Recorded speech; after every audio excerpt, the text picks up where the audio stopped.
make sure. Yeah. All right, we're good now. Sorry about that, Jalin. You had to kind of put off the Australia, New Zealand City Kickboxing Hit Tour. Was that disappointing? Nah, it's not disappointing at all. Yeah, it is what it is. You end up with Mateusz Gamrot, though, who, I mean, obviously from a rankings perspective, maybe not as well known maybe as Hooker, but from a rankings perspective, a more important fight. Does this feel like a bigger fight, a bigger matchup for you? Yeah, it definitely feels a lot bigger to me. You know, he's ranked above me, so inevitably, you know, it's more important. Definitely. A style change, though, right? I mean, I guess what I want to know is how much change did you have to make yourself in preparation? Like, was this a major impact to you, or at this point in your career, do you just kind of stick to what you do? I stick to what I do. You know, I always just try to execute my own game plan, not to worry about my opponent too much. But in preparation for this fight with Hooker, I was anticipating him trying to take me down anyway. So it kind of all like played together like pretty well. Very nice. Last thing for me, I mean, you've been on this upward trajectory, but here we go, main card, top 10 matchup, you know, I mean, 6 straight wins, you walk out here. I mean, what's the goal here? Are you start calling out numbers, you start calling out names? What's the plan after this? Man, the plan is just get this one over with first, get the hand raised, get that 6th consecutive finish, and then we see what the company wants me to do after that. Jalin, over here. I saw an interview where you said your ultimate goal is you're chasing greatness. Is Gamrot, a win over Gamrot, does that get you further, like closer to that than a win over Dan Hooker would have had you? Oh yeah, definitely, a lot sooner. Because I feel like, you know, the last question that people want to answer is, oh, how's Jalen's grappling? How's this? How's that? So, you know, a victory over Mateusz would definitely solidify a lot of those doubts in people's mind about my grappling accolades and my takedown defense. So, you know, I'm ready for the challenge. He came in with a lot of hype in the UFC. He was a champion, KSW and stuff. Were you aware of him before he signed for the UFC and started to climb?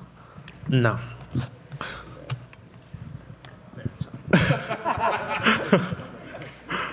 Hey, Jalin, just back here. I got a fun one for you. I hear you're into astrology and zodiac signs, and I'm wondering if you were able to look at your opponent's astrology sign and learn anything about him.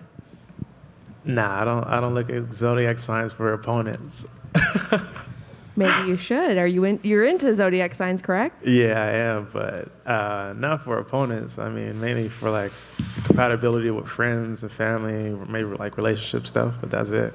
So you've never looked into it before you accepted a fight or thought about a certain time of the month you're fighting or anything like that? Never thought of that at all, but I'm definitely going to look into that. That might make some sense. Well, he's a Sagittarius, so look it up backstage. Oh, all right. Well, I'm a Taurus, so the bull's coming. Thank you. Hey, Jalin, back here, brother. What did you think after Drew Dober called you out last year and then he didn't take the opportunity to jump on this fight? I honestly don't even really want to speak on that too much because he's not here. He didn't step up. So why would you say somebody's name if you're not going to step up? I'm not going to say nobody's name unless I feel like I could beat them any day of the week. That's just how I feel. That's how I roll. As you see, I don't say too many people's names at all because, you know, that's just not me, you know, but I don't know. Like, then it you know, it just makes you look like I ain't gonna say no profanity, but it just makes you look a little softer if, you know, you get the opportunity to fight me and then you don't take it because you need more time for whatever you need, more preparation, more to wait, whatever the hell it is. Like, it makes you look weak. And then even when he called me out, he just kept talking about Michael Chandler. Oh, Michael Chandler fight this, Michael Chandler fight that. He didn't really want to fight me. He didn't want these problems, like he said. He didn't. Hey, Jalin, over here. You know, in your fight with Dan Hooker before it got canceled, you opened up as a favorite. You know, now with the Gamrot fight, you're an underdog. First time you've been an underdog in quite a while. Kind of curious your opinion on how you feel about that. I'm always underdog in my mind. You know, it don't make a difference to me. Shoot, if you're a betting man, bet some money. Love to hear that. And then last question, you know, speaking of a betting man, you know, main event, Jon Jones fighting for the first time in a while. You know, if you were allowed to put some money down, who would you take? You can't bet against Jon, man. You just can't. Jalin, back over here. In 6 of your 9 fights in the UFC, you've been on pay-per-view. Like, the UFC's put you on a numbered card. Well, what do you think that says, like, to you, and what do you think the UFC thinks of you? that I'm an exciting fighter and I can sell out fucking arenas one day. You know, I don't have to talk and use the gift of gab. I just let my skills pay the bills and just keep finishing these fighters. And then just one final one for me. When you're training dogs, has a dog ever bit you on accident? Yep, my own dog has bit me on accident. I got a scar on my leg from it, but I still love that motherfucker. Awesome. Thanks, man. Hey, Jalin, way back here. Jalin, you know, obviously you've always stood out, but these last few fights, you've just obviously really just leveled up, so to speak, in a lot of fans' minds. What do you think has clicked in these last several fights that maybe didn't earlier in your career? Man, a lot has clicked in the octagon and outside of the octagon. I got with my coach Ozzy. He helped my grappling a lot, and then me and Anthony, we've been undefeated, having him in my corner. You know, I just got better versed in the coaching aspect. You know, I got better coaches around me, and you know, my mindset just changed. You know, I just look at it as like just the clock's ticking, so I take everything importantly and take everything into accountability, and I just leveled up my training. You know, I've always been kind of a talented guy, so you know, I kind of relied on my talent, and now I just started to work a little bit harder, so it's paying off.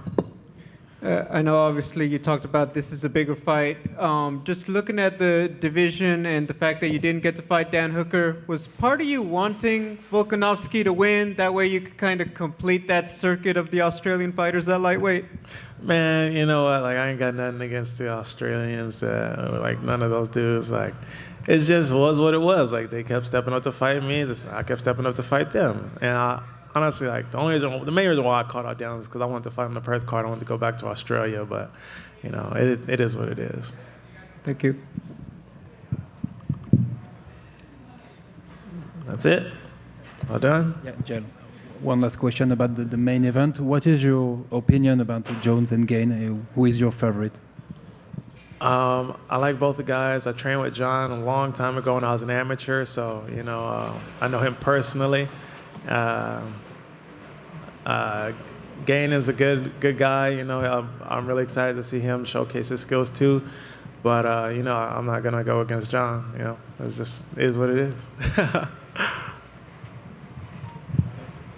Thank you guys.